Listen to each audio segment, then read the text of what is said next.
আলিয়া মাদ্রাসার মাঠে বাংলাদেশ জাতীয়তাবাদী দল সিলেট জেলা মহানগর বড়বাজার শ্রীরামগঞ্জ হবিগঞ্জ থেকে আগত বিএনপির নেতৃবৃন্দ, বিএনপির কর্মী ভাইরা, সকল অঙ্গ এবং সহযোগী সংগঠনের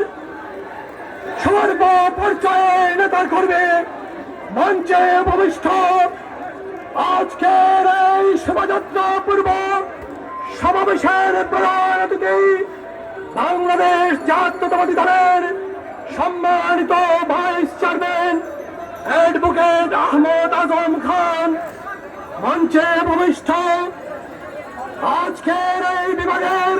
এই সমাবেশ এবং র্যালির সমন্বয়কারী বাংলাদেশ জাতীয়তাবাদী দল জাতীয় নির্বাহী কমিটির সম্মানিত সাংগঠনিক সম্পাদক, বৃহত্তর সিলেটের কৃতি সন্তান, হবিগঞ্জের তিনবারের নির্বাচিত মেয়র